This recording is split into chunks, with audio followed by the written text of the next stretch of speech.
Happening now, local parents and teachers are speaking out about the state's mask mandate in schools, plus a TikTok challenge is blamed for a nasty vandalism at a local park.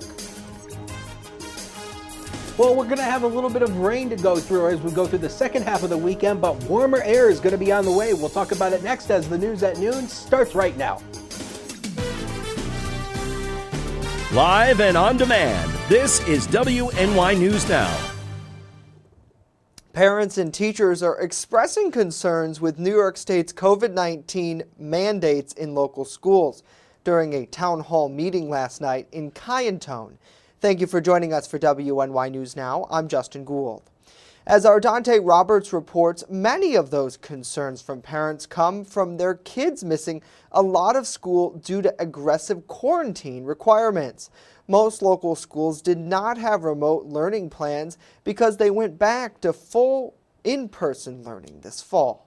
One parent in particular, Jamestown resident Kelly Smart, fears for her kindergartner and second graders' mental health. Like, they are getting stomach aches in the morning and they're like, why do we have to wear this mask? Like, they don't understand. They can't even pull it below their nose, or their teacher has to be a tyrant and say, put it over your nose, put it over your nose. They can't, when they're in gym class, they have to wear it. A group of educators also spoke out, warning that area teachers are tired of the edicts. And my question is, what is the state's plan on October 14th is the latest date I've heard, that we're going to be required to swab ourselves or have, my new title is COVID manager. That's what you're paying. That's what the tax dollars are going to. Yep. Right? Pull your kids out. The educators are concerned that the mask mandate could unfold into something more like a vaccine mandate. For them, that is where they will draw the line. I feel very guilty because healthcare workers in this area are just asking to be tested. But my thing is, I can't give in to testing because where is it going to end? New York State Senator George Borrello, who hosted the event, believes that New York State was not prepared properly this fall, and that is why there are so many issues in schools. He is among others statewide who are suing the state health department. That was the basis of my lawsuit, was that they did not follow their own rules when they instituted these mandates, and so what we're doing is we're pushing back against that. We do have to be concerned. We have a constitutional obligation. The New York State Constitution states that they have to be responsible, the state government is responsible for the education of those children. The fact that they're not getting educated is a violation of the New York State Constitution. Dante Roberts, WNY News Now. Dante, thank you. That lawsuit challenging the mask mandate was first filed last week. Well, the bathroom facility at a popular Randolph Park will be closed for the rest of the year following severe vandalism linked to a social media challenge. Randolph's town clerk Gretchen Hine tells us she suspects a group of teenagers taking part in a TikTok challenge promoting destruction of property are to blame. The youngsters, Hine says, struck on Wednesday around 7:50 p.m. by tearing the soap dispensers off the wall, smearing that all over the walls, and breaking a toilet from its cement base. Furthermore, she says that the vandals wore graffiti all over and even stole a park security camera. That camera did capture one of the alleged culprits. However, Hind explains the image was too distorted to see. Since the bathrooms are closed, porta potties will be in place for the remainder of the high school soccer season at that park. Those with information as to who might have caused this damage are asked to call the town clerk's office or the Cattaraugus County Sheriff's Department.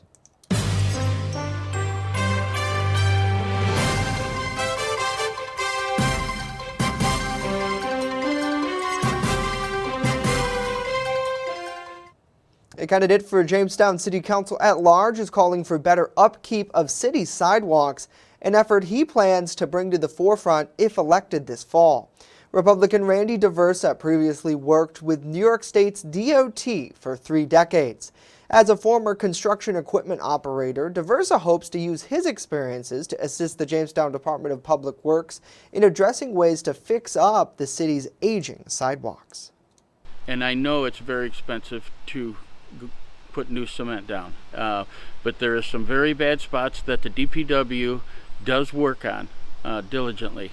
But the complaints that I get from handicapped people that I just received yesterday is that they cannot get around on some of the sidewalks. So I would like to take an initiative to see if there could be something done, and even if it's with blacktop. He's running alongside incumbent Republican Jeff Russell and Kim Eklund for the 3 city council at-large seats. Democrats Alyssa Porter, Ellen DeTanto, and Christina Cardinelli are also on that ticket. Diversa has been working with former Chautauqua County legislator Dave Wilfong in campaigning, with the two going door-to-door recently, hearing from prospective voters. If you don't know the people, how are you going to serve the people? And going door to door is the way you sell yourself. When you go to, when we just met that young man right there, he's going to think of us when he goes to the booth. He said, oh, you know, Dave Wilfong and Randy Diversa came to my house, introduced themselves, and I think that's the kind of connection you've got to get to win. Wilfong hopes of retaking his former legislative seat for District 11 here in Jamestown. He's running against incumbent Bob Whitney, who was elected to the post while Wilfong was running for mayor in 2019. Well, the Mayberry Jungle held its grand opening after 2 months of preparation today with a ribbon-cutting ceremony at their storefront. That's 36 South Erie Street in Mayville. The idea for a floral market in Mayville had excited many in that area, especially owner Ariel Cartwright, who has always loved greenery.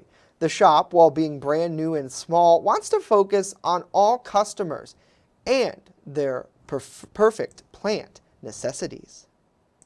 Really building up the clientele, keeping those repeat customers by providing quality products that are going to last for a long time, providing them with the knowledge to care for those plants. You wouldn't want to sell the wrong plant to the wrong person. The Mayberry Jungle is going to differentiate itself by selling not only common plants, but also more specialty ones too, not offered elsewhere, such as the Chinese money plant or the Occasion plant. The shop also offers flowers and arrangements for all different types of events. For more information about this new shop, check them out on Facebook. Simply search Mayberry Jungle. Well, a walk against domestic violence is happening right now in downtown Jamestown. Here's a live look at the walk, which kicked off today at noon from the Northwest Arena here in downtown. This is the 27th year the event took place, part of National Domestic Violence Awareness Month. It's sponsored by the Chautauqua County Coalition Against Domestic Violence and Sexual Assault.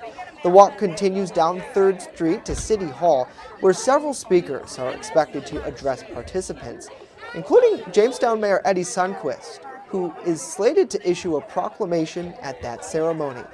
Those who are involved are also wearing purple, signifying domestic violence awareness. Certainly such an important topic, and of course we'll continue to provide coverage of this walk as it makes its way down 3rd Street, and then hearing remarks from officials we bring to you a little bit later here live on WNYNewsNow.com and on our mobile app. We thank you for joining us. Let us know what you think about these stories and more in the comments down below. Happy Friday to Pam. Good to see Seth. Good to see Brenda, Diane, Lisa, and Butch as well. Hopefully you're all having a great day out there. Let's now get a first check of our weather forecast.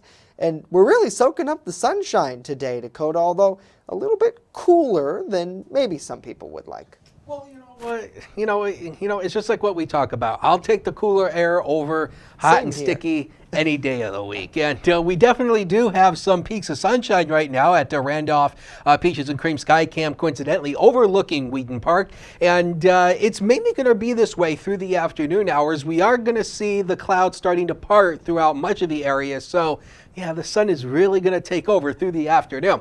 Look at the satellite and radar imagery. Look at this little lake effect cloud streamer that develops right there. No rain came out of it, but that is a lake effect cloud for you. Yes, Lake Erie generates its own clouds on occasion.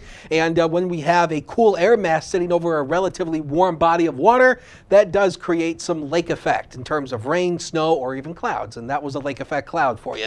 56 was the high yesterday. Started the day at 42. On this day, 2 years ago, we set the record high of 83 set in 2019. 29 was the record low back in 1991. So partly sunny early this afternoon. It becomes mostly sunny across much of the area and rather seasonable. 62 to 69 with a southwest wind flow. Now we are going to see some rain showers coming in for the second half of the weekend, and then temperatures go up from here. We'll tell you where they're headed with that 7-day forecast later in the show. Justin? I hear it's good news, Dakota. We'll see you back in about 10 minutes. Well, Moore and General Hospital's board members came together yesterday to hear details of a multi-million-dollar upgrade to their facilities. The hospital facilities, advanced technologies, new services building upgrades, and a new maternity wing are all part of the plans there. Hospital CEO Rick Allen telling our news partner WNY News Now that the expansion and improvements will improve the care of area residents for years to come. Well, the first round of winners in New York's #VaxToAndWin sweepstakes were announced yesterday by Governor Kathy Hochul, with a Chautauqua County resident taking home several football-related prizes. Our Julia Gress has more on this local winner. Chautauqua County's Andrew Pullen has won Buffalo Bills-related prizes, including game tickets, special in-game experiences, stadium tours, signed gear, FaceTime calls with alumni players, and more from their favorite team. New York State's #VaxAndWin football sweepstakes is a new incentive program designed to encourage unvaccinated New Yorkers to get vaccinated, and new winners will be selected each week over 5 weeks total. All New Yorkers who receive their first COVID-19 vaccine dose between September 9th to October 24th are eligible. Buffalo Bills owner Kim Pagula, along with legend Bruce Smith, announced their partnership with the state, encouraging fans to get excited about more than just football this fall. Thank you, Governor Hochul and the state and New York State and the Department of Health for really leading this very important initiative. And we are beyond excited to be partners with the state, the Giants and the Jets, to help promote the importance of vaccination to our New York families and to football fans across the state. It is our collective goal to protect and keep each other safe so we can beat this virus and have some fun while doing this. The New York State Department of Health has verified the vaccination status of winners. Julia Gress, WNY News Now. Julia, thank you. Well, coming up, a lot more to tell you about. Fall flushing underway in parts of Jamestown.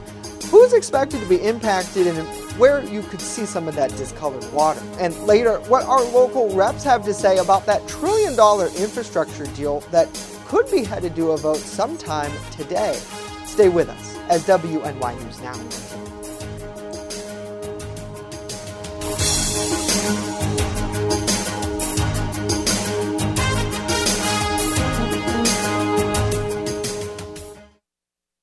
With coverage that matters. This is WNY News Now. Located along the Amish Trail, the Randolph Retail Company offers a variety of clothing, jewelry, and gifts for any occasion. Offering uptown merchandise at small-town prices, our locally owned business balances quality and value. With complimentary gift wrap here at the Randolph Retail Company, we pride ourselves in personal service. Check out our Facebook page or stop in today at 127 Main Street, Randolph, just a 20-minute drive from Jamestown. Welcome to Honest John's Pizzeria, where you are the most important customer. Everything from freshly made subs to the best of pizza and wings, Honest John's has it all. And don't forget the ice cream! Order online today or check out our 2 great locations with buffets ready for every appetite. Don't I have the best job in the world? You're gonna get it good at Honest John's.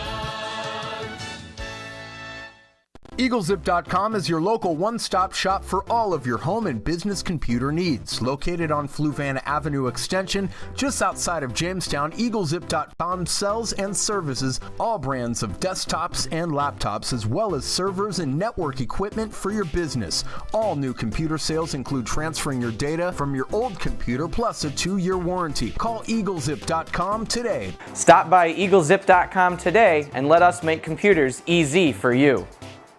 You're watching WNY News Now, where coverage comes first. The annual fall flushing of water mains is set to get underway in the village of Falconer today. The Jamestown Board of Public Utilities Division says flushing will start at 1 o'clock in the areas of Aldrin, Mapleshade, Ralph, and Valmere. The entire village will then be flushed tomorrow from 8 p.m. to Sunday morning. During that time, residents might notice discolored water in the village and on the north side of Jamestown, too. The remainder of the system will be flushed from 8:30 a.m. until 4:30 p.m. Monday through Fridays and continue the following week. Flushing will take place early on Wednesday morning to accommodate downtown Jamestown and Fairmount Avenue businesses as well. The flushing occurs twice a year to help clean up naturally occurring sediment that builds in water lines by simply opening the fire hydrant systematically and letting the water run full force. Maps showing which areas will be flushed on which days are posted online at jamestownbpu.com. Well, will there be a deal in D.C. today? That's the million-dollar question. Trillion-dollar in this case. The House still considering the $1.2 trillion bipartisan infrastructure bill. But the bickering happening over this bill isn't bipartisan, it's all Democrats, progressive versus moderates. Our Washington correspondent Matt Knadler is catching up with our local representatives who are getting their take on where progress stands. We are proceeding in a very positive way to bring up the bill of the BIF, to do so in a way that can win. And so far, so good for today. But that path has been full of obstacles. A vote on the $1.2 trillion deal was originally scheduled for Monday, now pushed back until Thursday, after a number of progressives threatened to withhold their support until leaders agreed on the $3.5 trillion social safety net bill. We're hearing somewhere between a dozen Republicans could support the bill despite GOP leadership in the House urging members to vote against it. Locally, we caught up with New York Congressman Tom Reed, covers Chautauqua County. He's one of the moderates on board and expects to vote for this bill. A spokesman for Congressman Glenn Thompson tells me he remains undecided. We've been waiting 10 years to be in a position to do this. President Trump was working on it. President Trump had an infrastructure bill very similar to this bill, and that's why I'm supporting it. It addresses the number one issue that we have for the need for infrastructure that we have in rural America, and that is rural broadband. I appreciate the bipartisan efforts in the Senate. The infrastructure bill already passed the U.S. Senate, including support from 19 Republicans, including Senate Minority Leader Mitch McConnell. So a vote passing the House here today, or when that happens, means this would go right to President Biden's desk. On Capitol Hill, Matt Knadler, Erie News Now. Matt, thank you. The House will reconvene today with the expectation of complete consideration of that bill. And the White House expects talks about the larger social spending plan to continue as well. Well, staying in Washington, Facebook back in the hot seat. Congress pushing the social media giant on claims that they exploit children's mental health for financial gain. Daryl Forges with a recap from what the hearing had to say. Facebook grilled by lawmakers again on Capitol Hill. A Senate subcommittee held a hearing focused on social media and children's mental health. Facebook has shown us, once again, that it is incapable of holding itself accountable. With documents provided by a whistleblower, extensive reporting and research, lawmakers say they now have insight on Facebook's campaign to recruit and exploit young users. Facebook has concealed research, studies, experts that show the harm that has been caused to children on its site, how it knew about that harm. According to documents and surveys not released to the public, over 1/3 of teens felt they have a little control or no control at all over how Instagram makes them feel. Lawmakers say there is a teenage mental health crisis in the U.S. The research showed that many teens say that Instagram is helping them with hard issues that are so common to being a teen. The social media giant says it has teams focused on protecting kids online. We've built AI to identify suicide content on our platform and rapidly respond with resources. We've launched tools to help control time spent on our apps. Some lawmakers want more action and believe the company cherry-picked parts of its own research to fit its own narrative. We do not trust you with influencing our children. I'm Daryl Forges reporting. Well, a run-in with a deer could leave you with a big bill at the auto repair shop, and we're about to enter prime time for those unfortunate meetups. As the weather gets cooler, more deer will be out, increasing your chances of hitting one. Now, unfortunately, Pennsylvania, just to the south, is ranking amongst the highest state for deer collisions, so they could definitely cross the border. Collision Center staff are already working on deer crashes, by the way. They only expect more to come as we get deeper into fall. The average cost of a deer-related collision is about $4,000. Thanks to part shortages across the country, it could take a bit more time to get your vehicle back up and running. You know, be aware of your surroundings, look ahead, look for eye shine. You know, when you do see a deer come to the edge of the road, a lot of times you will get a glow from the eyes. Just be aware when you are coming by fields. Yeah, great tips there as they work on vehicles. One big thing too, it's best not to swerve. They say you should hit the deer head on. Yeah, I know.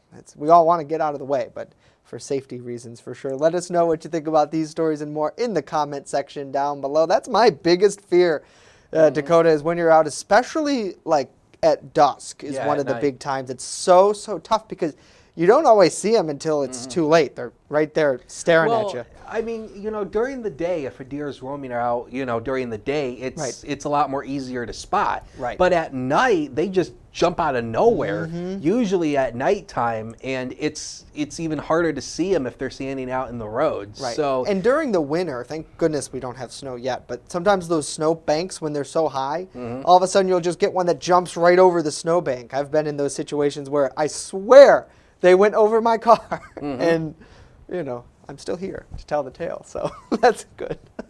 that's why I don't like night driving. It is nope. Ooh, no. Just get where you got to go and get home. Safe. Exactly. And speaking of getting home, let's talk about the weather through last month. The coldest day through the month actually was yesterday. The high was only 55, and 78 was the warmest day through the month. That was on the 17th, and the most. And the rain total for the month was 4.14 inches. That's only about 0.05 of an inch above normal. So all in all, September really wasn't that bad. It wasn't too cool. It wasn't too hot, and it really wasn't too rainy. We didn't have any snow either. We have had snow in September before. JHS Homecoming is this weekend, so we have the homecoming game tonight at Schroeder Field. They're taking on South Park, and it's going to be a nice night for the game. 59 at kickoff, down to 57 at halftime, and about the lower 50s, about to 53 at the fourth quarter. So it's going to be only just a few clouds around, and it's going to be feeling good out there. A little bit chilly, though, so that is the good news here. Now, let's take you through, first of all, let's show you the weather breakdown here. And so we're going to start October chilly. Showers arrive tomorrow, and Sunday is going to be a wet day, and we will warm up by next week, and we'll show you the rain chances here coming up in a minute. News Now Cam shows you those cleared those few clouds that are in the sky right now. 57 as a noon hour, a variable wind of 3, so not much of a wind chill index to go along with it, but it's still remaining chilly out there. So let's talk about the rain chances through the weekend here, because through at least today, no rain chances. Tomorrow will be dry through much of the day. It's really going to be later in the afternoon when we're going to see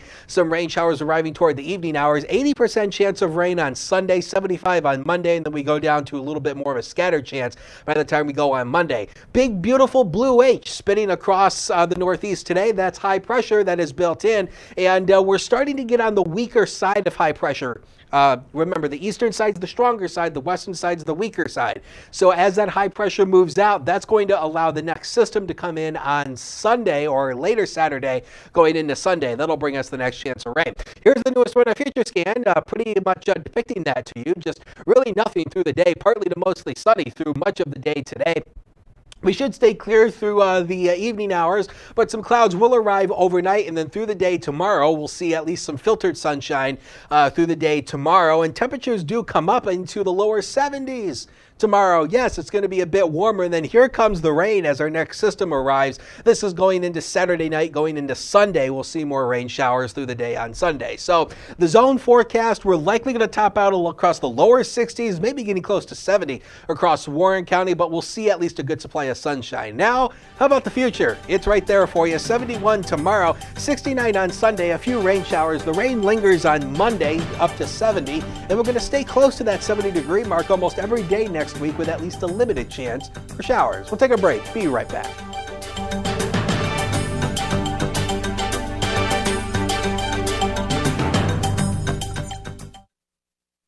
With coverage that matters, this is WNY News Now. I'm a survivor. I'm a survivor. I'm a survivor. Testicular cancer is the leading form of cancer in men aged 15 to 35. 1 in 250 men will be diagnosed with testicular cancer. But 98% will survive if detected early. As a survivor, I believe early detection is the key. Learn how to do a testicular self-exam and other important facts about testicular cancer at oneball4tc.com. I know what you're thinking. I need a job. I need a new career. Well, I've been there. I've been there. I've been there. I wasn't happy with what I was doing. After high school, I didn't have a plan. I just wanted to start working. I got laid off twice, but you gotta keep going. You just need the right skills. Find an apprenticeship. I found a 2-year IT program. I found a medical course online. I'm now a consultant in the tech space. You have more options than you think. You can do this. You will find something. You will find something new.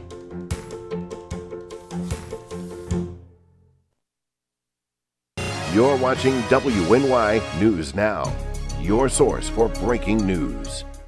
Welcome back to WNY News Now. In an effort to help our furry friends find a forever home, we're partnered with the Chautauqua County Humane Society in my favorite segment, it's the Pet of the Week. Joining us live is Amanda Sublett to talk more about this week's featured furry friend, and he looks like a cuddler, Amanda.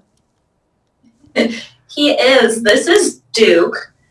I'm going to really butcher this name. It's Abyssinian, I think.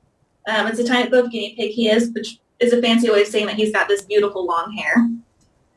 He's about a year old. He's probably the first guinea pig we've ever shown you, but guinea pigs are very social guys. They definitely need a partner to hang out with. He doesn't have one, so he's looking for one right now. If you love guinea pigs and need a friend, Duke is definitely the guy for you. Take a look. Now he's starting to get a little bored sitting up here. Yeah, he seems pretty curious as he's just kind of hanging out, looking on your lap. For somebody who maybe is trying to just get into pet owning, is guinea pigs, in your opinion, a good place to start? I know I remember as a kid that was one of the first pets we ever had, minus a goldfish, was a guinea pig. They really are easy to take care of. One of the things, besides being social, is they can live up to 8 years if they're taken care of properly. So this isn't just a small commitment that you're getting yourself into. 8 years is a long time. But they get some pellets. They can get some Timothy hay. They like their fruits and vegetables as well. So they have a wide variety of foods that they enjoy to eat. And they definitely want to enjoy that variety, not the same thing every day. It gets boring. Right, yeah. Who would want to eat the same thing every day? I mean, right. It only makes sense. And as for his living area, I know a lot of people will sometimes have cages for them, but it's probably, as you mentioned, he's social, important to get him out of that cage and play with him just like you would a dog or a cat. Yep. Being a social creature, it's not just other guinea pigs. They love people too. So we want to be able to get them out and interact with them. Guinea pigs really do thrive on having a regular routine for the day. So the same way as that a dog or cat might have their routine, you get up and you might feed them and play with them for a little bit. But you definitely want to interact with them and give them that chance to get exercise. Being in a cage is no fun. Yeah, no, not at all. Now, I know that hamsters really like the wheels. Do you know if that's something he would do as well to try to occupy himself? I have never seen a guinea pig on a wheel. I'm not going to say it doesn't happen. Somebody's going to prove me wrong. But that's not the typical thing you would do for a guinea pig. Gotcha. They have like little twig balls that they can play with. You are going to fall. Any toy, really. Just keeping them out and exercised. They like chewing things. Their teeth actually never stop growing.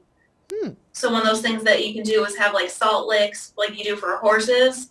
They have things that they can lick on or chew on that keep their teeth growth down, which can also be a source of entertainment for them. Yeah, absolutely. And in our final moments here, this is a tough question because I imagine you probably don't get to socialize too many guinea pigs, but he seems pretty well. Do you think he would do well with other guinea pigs? I know dogs and cats you kind of have to be careful with, especially the cats probably. Yep, he definitely needs another guinea pig. Male would be preferable. That doesn't mean he can't make a nice girlfriend.